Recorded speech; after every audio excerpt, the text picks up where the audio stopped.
मध्य प्रदेश आतंकियों का पनाहगार बनता जा रहा है। पिछले कुछ महीनों में संदिग्धों की गिरफ्तारी से इसकी पुष्टि भी हुई है। हालांकि अच्छी बात यह है कि आतंकी किसी नापाक मंसूबे को अंजाम देने से पहले ही एटीएस की गिरफ्त में आ चुके हैं। लेकिन यह खतरे की घंटी जरूर है।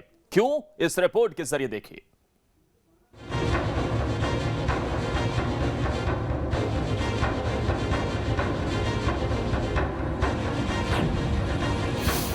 आतंकियों के स्लीपर सेल पर नकेल।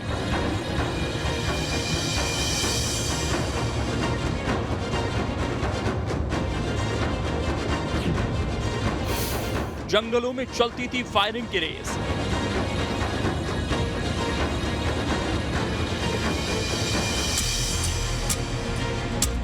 भोपाल का यही वो इलाका है जहां से 10 आतंकियों को पकड़ा गया। ये सभी हिज्ब उत तहरीर यानी हट के सदस्य थे जो शाहजहानाबाद और ऐशबाग में रहते थे। इनका एक साथी छिंदवाड़ा से पकड़ा गया, जबकि 5 आतंकियों को हैदराबाद से पकड़ा गया, जिनमें एक भोपाल का रहने वाला है। बताया जा रहा है कि छिंदवाड़ा का अब्दुल 10 साल बैंक में काम कर रहा था। बतौर मैनेजर ये काम कर रहा था। ऑनलाइन मीटिंग की व्यवस्था यही कराता था। संगठन का टेक्निकल काम यही देखता था। शुरुआती पूछताछ में जानकारी सामने आई है। रायसेन के जंगलों में कैंप लगाते थे, फायरिंग की ट्रेनिंग दी जाती थी, हथियारों के बारे में बताया जाता था। यही आतंकी आगे की प्लानिंग भी करते थे। चौंकाने वाली बात यह है कि महीनों से आतंकी जंगलों में साजिश की प्लानिंग करते रहे, लेकिन वन विभाग को इसकी भनक तक नहीं लगी।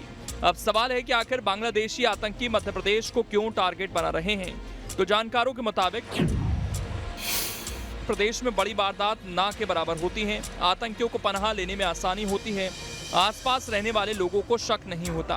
लेकिन इस प्लानिंग को एनआईए और एटीएस समझ चुकी है और इसीलिए अब ये अपना नेटवर्क खड़ा नहीं कर पा रहे। तो मध्य प्रदेश सरकार को इसमें संज्ञान लेना चाहिए।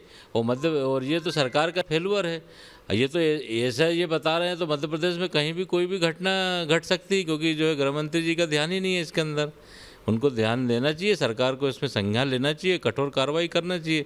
लेकिन वो तो केवल लूटने में लगे हुए हैं कि मध्य प्रदेश को कैसे लूटा जाए।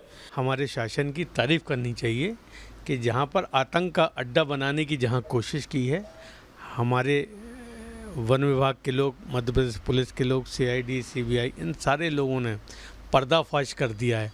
और पहले भी चाहे वो सिमी हो चाहे वो सारे अड्डे हम लोगों ने ध्वस्त किए हैं। इससे पहले अन्य और चीज़ों में भी हमने बहुत सफलता हासिल की है। मैं प्रदेश की समस्त जनता की ओर से पुलिस को, सीआईडी को, सीबीआई को और मध्य प्रदेश के वन कर्मी जो हैं जिन्होंने ये जंगल में पर्दाफाश किया है, उन सबको बधाई देता हूँ। चिंता की बात यह है कि ऐशबाग से ही जेएमबी के भी 4 आतंकी पकड़े गए थे। यानी भोपाल के पुराने इलाके आतंकियों के लिए स्लीपर सेल बन रहे हैं। इसके साथ ही मालवा निमाड़ भी आतंकियों का पनाहगार बनता जा रहा है। सवाल यह है कि आखिर आतंकी मध्य प्रदेश में पनाह लेने में कामयाब क्यों और कैसे हो जा रहे हैं? तो बताया जा रहा है रेगुलर पुलिस वेरिफिकेशन का नहीं होना, पुराने इलाकों में घनी आबादी होना, पैसों के झांसे में युवा जल्द आ जाते हैं।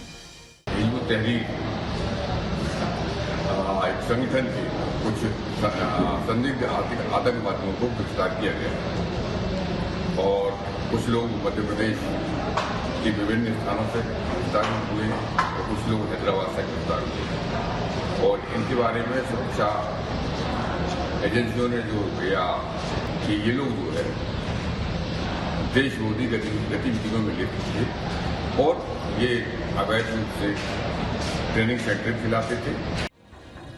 मध्य प्रदेश में कुछ आतंकी घटनाओं पर नजर डालें तो 2010 में सिमी आतंकियों ने भोपाल में वारदात को अंजाम दिया। मणिपुरम से 12 किलो सोना और 41,000 कैश लूटे थे। फिर 2017 में भोपाल उज्जैन ट्रेन में ब्लास्ट किया। सिमी आतंकियों ने ही खंडवा जेल ब्रेक की घटना को अंजाम दिया था। भोपाल में सिमी आतंकी जेल तोड़कर भागे, जिसके बाद एनकाउंटर हुआ था। सफदर नागौरी ने एमपी से कई इलाकों को सिमी से जोड़ा था। इसीलिए एनआईए और एटीएस की प्रदेश के कुछ इलाकों पर हमेशा नजर रहती है। भले ही एटीएस ने प्रतिबंधित संगठन एचयूटी के संदिग्धों को गिरफ्तार कर लिया हो, पर इसके बाद भी कई तरह के सवाल उठ रहे हैं।